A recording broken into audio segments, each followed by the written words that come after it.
Bismillahirrahmanirrahim. We will start with quote of the day. My Lord has always been kind to me. This is from Quran. Carbohydrates and fats.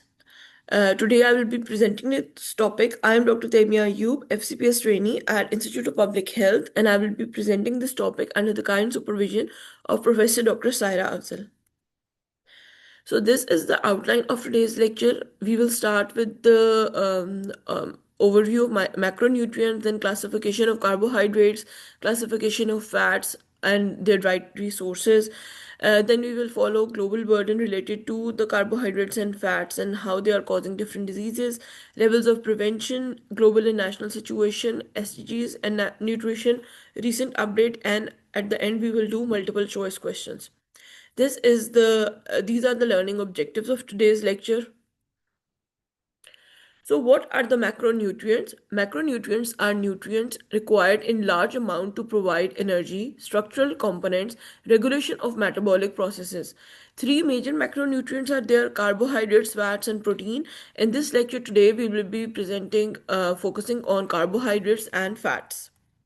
So you can see this is a pyramid representing the balanced diet. Carbohydrates are at the very bottom of that pyramid as they are required in the largest quantity for our balanced diet and in our nutrition. And then at the very top, we have the fats, oil, and sweets sparingly. And in between, we have fruits, vegetable, dairy products, and then meat, poultry, fish, dry beans, bread, cereal. So that's how the balanced diet is. So let's start with carbohydrates. Carbohydrates are organic compounds composed of carbon, hydrogen, and oxygen. They are the primary sources of energy, especially for brain, red blood cells, and muscles during vigorous activity. So there are different ways of classification of carbohydrate. First of all, we can classify them according to chemical structure. We have monosaccharides, which are single sugar unit. Examples include glucose, fructose, galactose. They are rapidly absorbed and they lead to quick rise in the blood glucose levels. Then we have disaccharides, in which there are two monosaccharide compounds. Examples include sucrose and lactose. These are common in table sugar and dairy products. Then we have polysaccharides, complex carbohydrates, long chain of glucose unit. Examples include starch, which is digestible, glycogen, and dietary fiber, which is non-digestible. Okay, then we can classify carbohydrates by digestibility. We have digestible carbohydrates, which include different sugars and starches. They provide energy. And then we have non-digestible carbohydrates, dietary fiber, which is further divided into soluble fiber, which slows glucose absorption. And then we have insoluble fiber, which improves bowel function. And then we can classify them according to nutritional quality. We have high quality carbohydrates, which include whole grains, legumes, vegetable, fruits, whole, not juices. Then we have low quality carbohydrates, which are harmful. These include refined grains, added sugars, sugar sweetened beverages, ultra processed food. And on the right side, you can also see that we have divide them into calling them the same way, like complex carbs, which are the high quality carbs, or simple carbs, which are the also the low quality carbs. So now we come to the required quantity of carbohydrates which are needed by our body. 45 to 65% of total daily energy intake should come from carbohydrates according to WHO and FAO guidelines. Free added sugar should be less than 20% of the total energy level and ideally less than 5%. Dietary fibers in our diet should be more than 25 to 30 gram per day for adults. Now we come to another important topic of quality of carbohydrates, which I have just mentioned before. But what does it mean? It means that the type, source, and metabolic effects of carbohydrate. A key indicator of carbohydrate quality includes degree of processing, refined versus whole, fiber content, glycemic index, glycemic load, and presence of added or free sugars. Now I will define these two terms of glycemic index and glycemic load. Glycemic index ranks carbohydrate foods by how quickly they raise blood pressure, glucose, they raise blood glucose compared to the glucose level. Glycemic index is equal to 100. It reflects quality of carbohydrates. Measurement is done when a response to 50-gram available carbohydrate is done over 2 hours. Now there is another term of glycemic load. It is defined as it measures the overall glycemic impact of a typical serving of food. It reflects quality plus quantity of carbohydrate, and formula for glycemic load is glycemic index into gram of carbohydrate per serving divided by 100. So these are the fiber-rich for foods like apples, dried cranberries, sweet potatoes, pumpkin, pears, Brussels sprout, pomegranate. These are some of the examples. So dietary sources of carbohydrates, we know they include cereal and grains, fruits, vegetables, legumes, sugar-sweetened beverages, which are the refined sugars. I will focus on them later on. So, carbohydrates and health. Carbohydrates, if the intake of carbohydrate is high, it can lead to obesity, diabetes, and cardiovascular diseases. If there is low carbohydrate intake, it can lead to hypoglycemia and nutrient deficiencies. Poor carbohydrate quality leads to non-communicable diseases, and they are very strong driver of non-communicable diseases. And if we take adequate high quality intake of carbohydrates, they play a protective role in our lives. Now we come to the topic of fats. Fats or lipids are energy dense macronutrients providing 9 kilocal per gram of energy, structural integrity to cell membrane, hormone synthesis, absorption of fat soluble vitamins like they are A, D, E, and K. So now we will classify them by degree of saturation. For that, we have saturated fats in which there are no double bond between carbon atoms, usually solid at room temperature. Common sources, as we know, that are butter, ghee, fatty meat, full fat dairy, palm, and coconut oil. Health impact of these saturated fats are that their excess intake leads to increased LDL cholesterol level associated with cardiovascular diseases, contacts, and replacement dependent. Now then we have unsaturated fats. They contain one or more double bond. They are generally liquid at room temperature. In that we have monosaturated fats, MUFAs. They have one double bond. Sources are olive oil, canola oil, nuts, and seeds. They improve lipid profile and they are cardioprotective. Then we have polysaturated fats in which there are two or more double bonds. The example include omega-6 fatty acids, and the sources are sunflower and corn oil, and they are essential for growth and metabolism. Then we have omega-3 fatty acids from fish, flaxseed, and walnuts, and their role is important in anti-inflammatory and cardioprotective functions. Then we come to the third type of fats, which are called the trans fats. They are unsaturated fats altered by industrial hydrogenation. Sources include margarines, bakery products, fried and street foods. They are very much increase the level of LDL and decrease HDL level, and they are strongly linked to coronary heart disease. WHO position on this is that there is no safe level of intake of trans fats. They are strongly associated with multiple adverse health outcomes.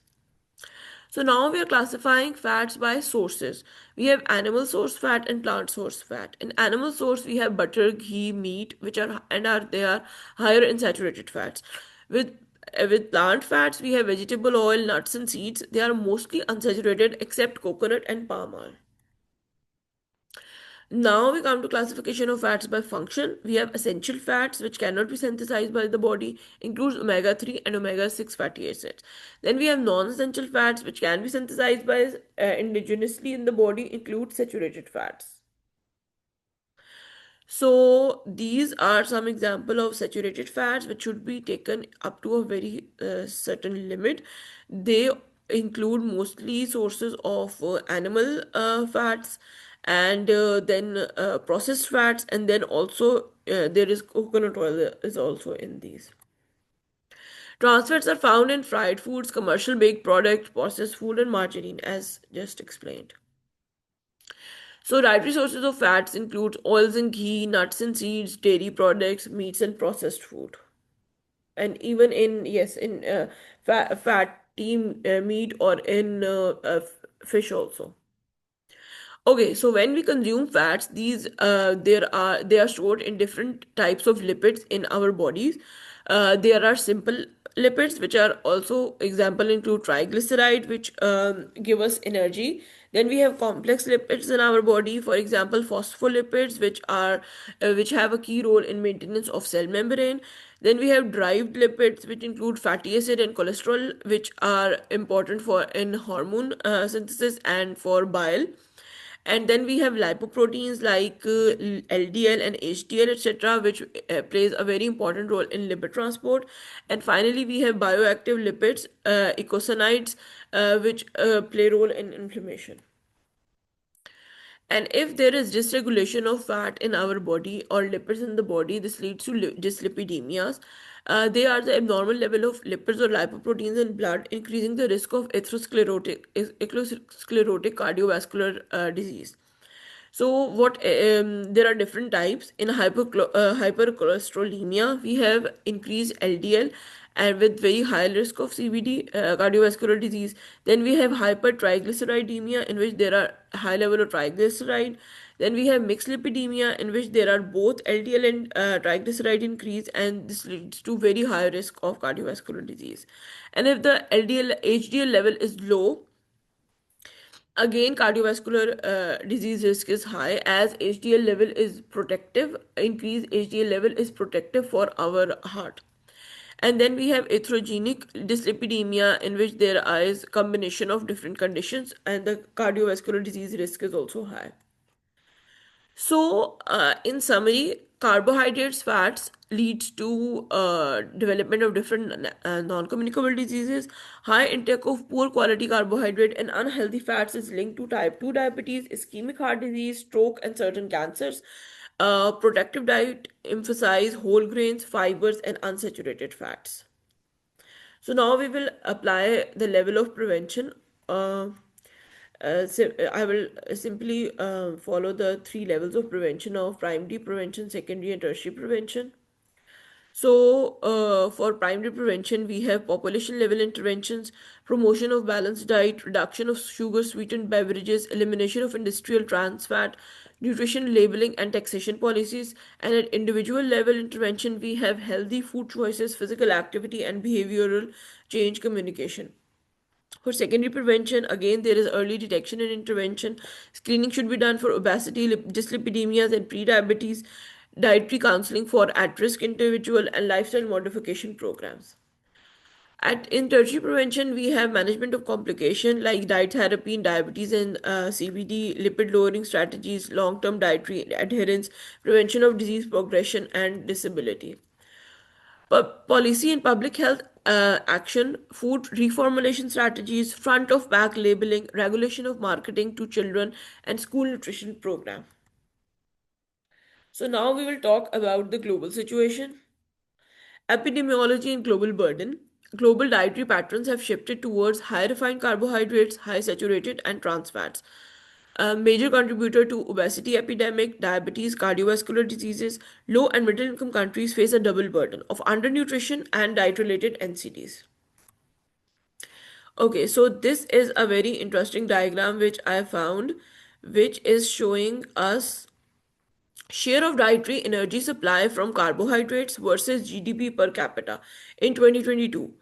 Okay, so as you can see, on the x-axis we have GDP per capita of the country, and on the y-axis we have share of dietary energy from carbohydrates. So as the countries are increasing in or as the countries are increasing with their GDP, the reliance on carbohydrate as main constituent of diet is decreasing. So as you can see on the very left side, with the lowest GDP, some of the countries, we have Madagascar, in which the reliance on carbohydrate is about 80%, and the GDP is below 2000. And then we have Afghanistan with 70% reliance on carbohydrate and as their diet staple, and the GDP is 2000. And on the very right side, we have United States and Qatar with higher level of GDP, and you can see that their reliance is somewhere between 40 to 50% or in for United States, and about 55% for Qatar. So, and Pakistan and India are right in the middle. So you can see as the GDP per capita as increases, the reliance on carbohydrate as main energy source decreases. That's the usual pattern.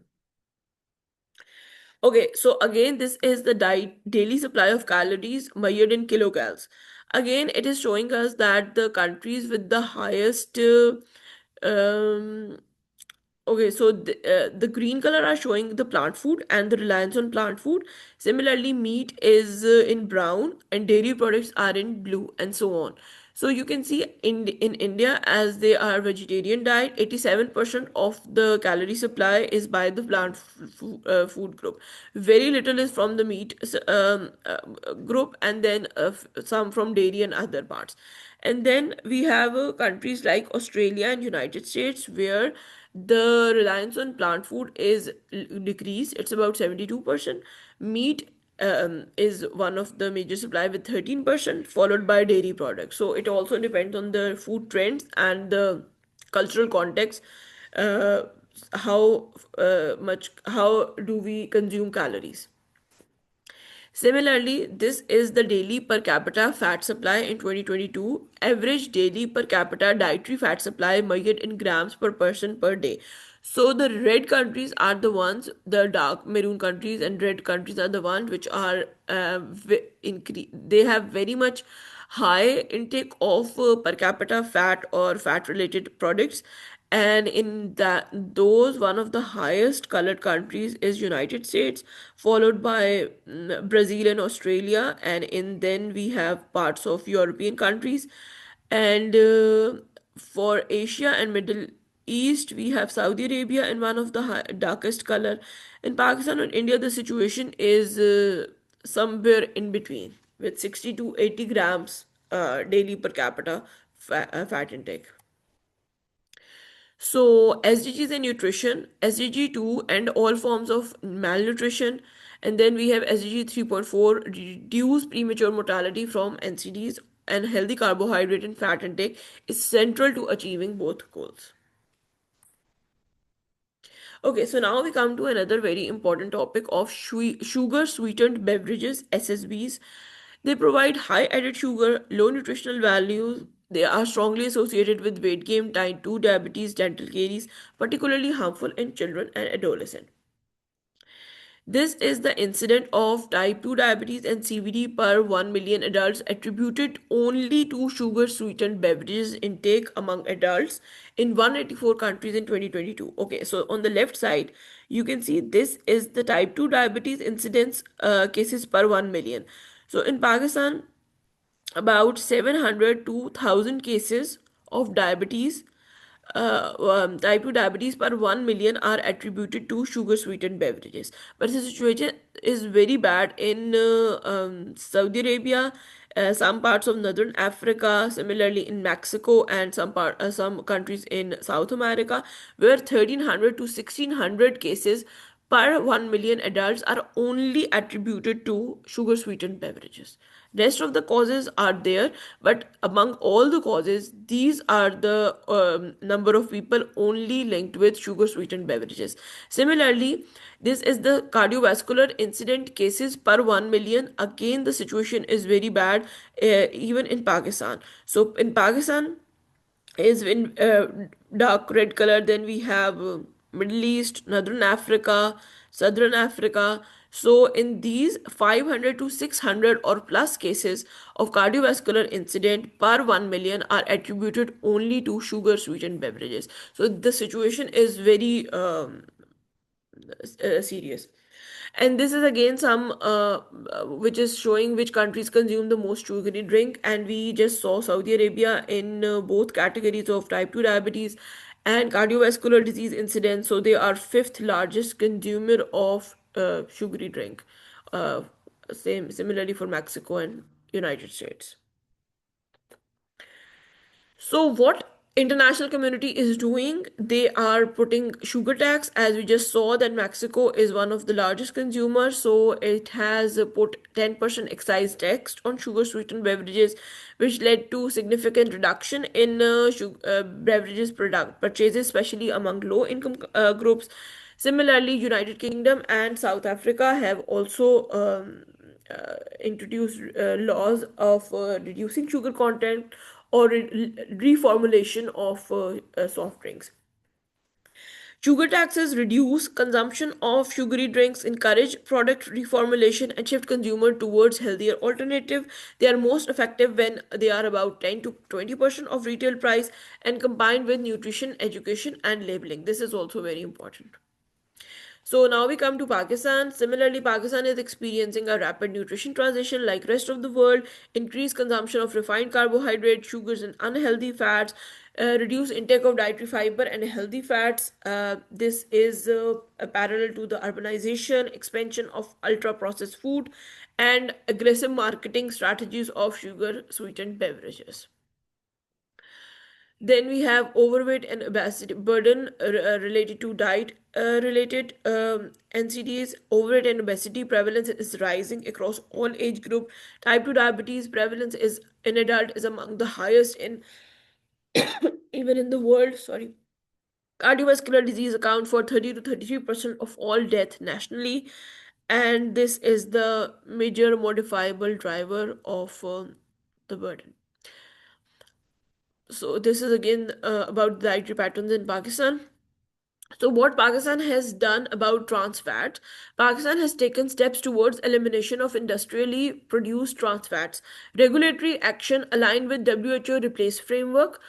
I will explain this framework a bit later on. Focus remains on bakery and street products. Industrial and cooking fats. Trans fat elimination is a high impact, low cost intervention for cardiovascular disease prevention. So I just mentioned the word of replace framework. So what is it is? It is given by WHO for particularly for trans fat. It focuses on elimination of industrially produced trans fatty acids. Core strategies basically replace stands for review, promote, legislate, access, create awareness, and enforce.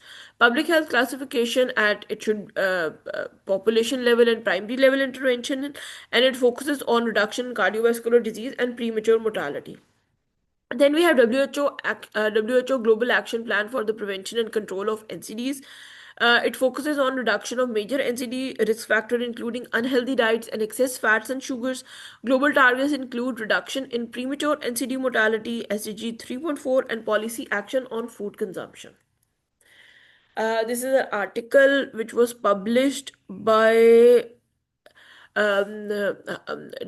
Harvard School of Public Health. High quality carbohydrate may help control weight in the Middle Ages. So basically, it focuses on that. While 3.5 ounces of low quality carbohydrates such as sugar or starch daily was linked to an extra 2 or 3 pounds over a 4 period time, while adding one third of an ounce of fiber every day contributed to 1.7 fewer pounds gained over 4 years. The associations were particularly strong for women and people with excess body weight. So the study focused on that the quality of carbohydrate is much more important than the quantity of the carbohydrate in most of the cases. So now we come to in multiple choice questions. A dietary survey among urban adults show that total carbohydrate intake is within recommended limits, but most carbohydrate come from refined flour and sugar sweetened beverages. What is the most accurate public health interpretation? Carbohydrate intake is adequate and poses no threat, no risk. Carbohydrate quantity is appropriate but quality is poor. Fat intake is the primary concern. Protein intake should be prioritized instead. Energy intake is necessarily low. B. B. Yes, it is B. That quantity might be appropriate, but quality is also very important. A policymaker argues that reducing total carbohydrate intake alone will control diabetes prevalence. Based on current evidence, what is the best counter argument? Total carbohydrate are unrelated to diabetes. Carbohydrate quality has a stronger association with diabetes risk than quantity. Only fat intake influences diabetes. Glycemic index is irrelevant in population studies. Physical activity fully offsets dietary risk. B. Yes, it is B. Quality is very much important. MCQ 3, a food item has a high glycemic index but is usually consumed in small population, resulting in a low glycemic load. What does this imply for population level dietary advice? The food should be completely avoided. The food has minimal real world glycemic impact. The food increases diabetes risk substantially. Glycemic index is more important than the glycemic load, or portion size has no relevance. C. B. It is B. The food has minimal real world implication because it is being consumed in small quantities. So at the end of the day, glycemic load, we are looking at glycemic load, and if that is low, then the risk for causing diabetes is practically low. A community consumes diets high in saturated fats and industrial trans fats. Which disease burden would you expect to increase most directly? Iron deficiency anemia, osteoporosis, cardiovascular diseases, vitamin A deficiency, or goiter? C. C. Yes, cardiovascular diseases. Yes. A country bans industrially produced trans fats from all commercially prepared food. This intervention is best classified as secondary prevention, tertiary prevention, individual behavior change, population level primary prevention, clinical management strategy. D. Yes, it is population level, but it is still in the primary prevention. Two diets provide the same total fat intake. Diet A is rich in unsaturated fats, while diet B is high in saturated and trans fats. What is the most likely public health outcome? Both diets carry equal cardiovascular risk. Diet A has low cardiovascular risk. Diet B improves lipid profile. Total fat intake determines risk, not type. Both diet reduce LDL cholesterol equally. Basically, diet A C. is rich in unsaturated fats, and diet B is high in saturated and trans fats. So, diet A has lower cardiovascular risks. Answer is B, because unsaturated fats are linked with better or lower cardiovascular disease risk factor, and saturated and trans fats are linked with higher cardiovascular risk factor. A government introduces a sugar sweetened beverage tax primarily to reduce diabetes incidence. What is the main public health justification for this policy? Increasing government revenue, penalizing unhealthy behavior, reducing consumption of low quality carbohydrate at population level, encouraging protein intake, or reducing fat intake. C. C. Yes, it is C. A student states that the cholesterol should be eliminated from the diet because it is harmful. Which response is most scientifically accurate? Cholesterol has no physiological role. Cholesterol is an essential structural lipid and hormone precursor. All cholesterol comes from diet. Um, HDL cholesterol is harmful. Cholesterol intake alone determines cardiovascular risk. B. Yes, it is B. A population consumes high glycemic load diets along with excess saturated fat intake. Which combined outcome is most likely at population level? Reduced obesity prevalence, lower cardiovascular disease risk, increased metabolic syndrome and type 2 diabetes, improved insulin sensitivity, or reduced dyslipidemia prevalence. C. Yes, it is. This is the answer key, and this is the YouTube channel where the video will be uploaded. And thank you very much for listening.